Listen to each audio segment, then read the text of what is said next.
So this is a topic I feel is worth hitting on that would be helpful to other people, and as the title says, this is going to be a video about sacrificing the width of a box to make a longer box.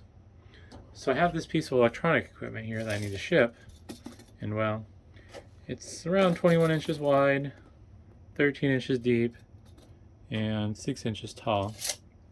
And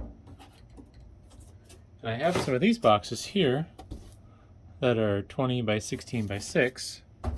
But the problem is, if you try to put, if you try to put the item in the box, well, it's wider than the box, which might not show up the best. Do a little shifting here. So the item is wider than the box.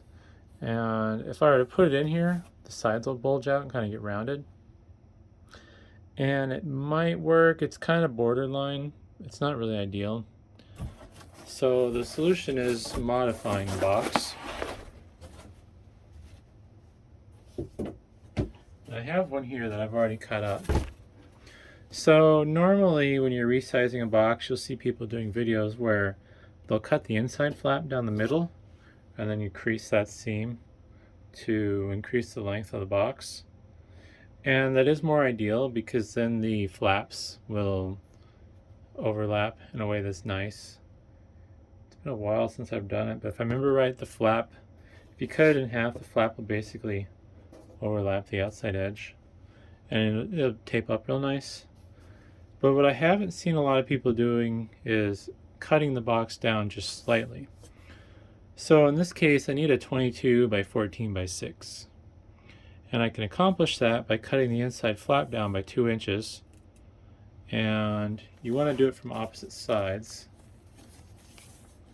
So basically, when you fold the box, it'll make a nice rectangle instead of the shape you don't want.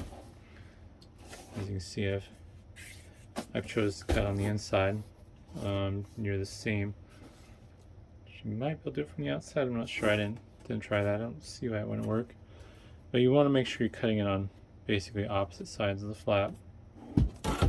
So from here, what I need to do is I need to, crease this.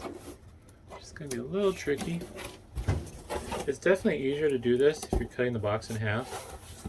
Luckily, this method of resizing, the reason it works so well and it's so easy to do is because the slit's in line with the corrugation. So you have a nice point that's going to fold versus trying to fold it against the corrugation where then you have to fight all the strength that adds to the box. Ouch. I give myself a paper cut. So you crease those areas that you cut. And now I have a longer box. The only problem is with doing this is it's going to make my top flaps a little weird. So as you can see, I now have this little weird tab here. So it's not going to tape up real nice. So what I'm going to have to do here is go over it once with tape and then put my box together like normal. But then I'm going to want to reinforce these spots. So I'm going to work on taping this up and then I'll be back with what it looks like. So as you can see, I've taped up the initial tape line to get this box started. And it's not pretty. This really isn't ideal when you're trying to resize it by such a small amount. If I was doing this by like 4 inches, it'd be a little bit easier to deal with. But I don't need that much extra length. And this tape is going to need some reinforcing as things progress. But the nice thing is, I have what is basically a perfect box now. So this is practically the ideal size I needed. I will have to void fill this still, but the next step will be doing the same thing, taping over this, and then taping over these. So I'm going to void fill this and then I'll be back once I get some more taping done. Well, it definitely does not look pretty, but I am further in now. I have it taped up, front and back, or top and bottom I mean, but there's still some more work to do. Personally, I'm obsessive about my packaging, so this isn't good enough for me, the way it's taped right now.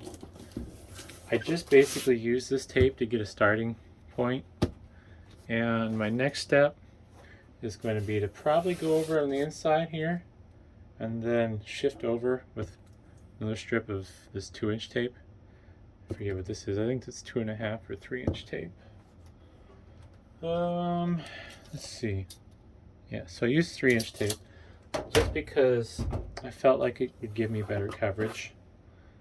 So I'm going to tape this up some more, but I'll do that off camera because it's kind of noisy, and then I'll be back with a finished product. Well, here's the finished product.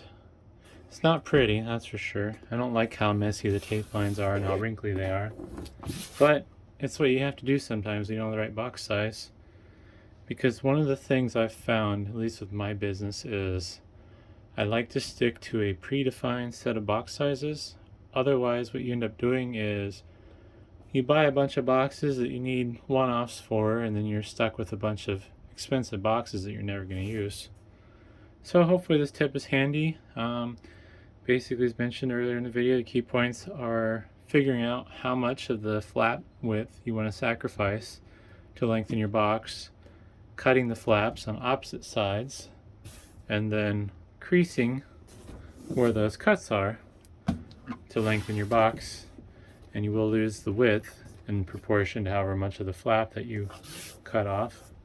But yeah, hopefully that was helpful, and thanks for watching.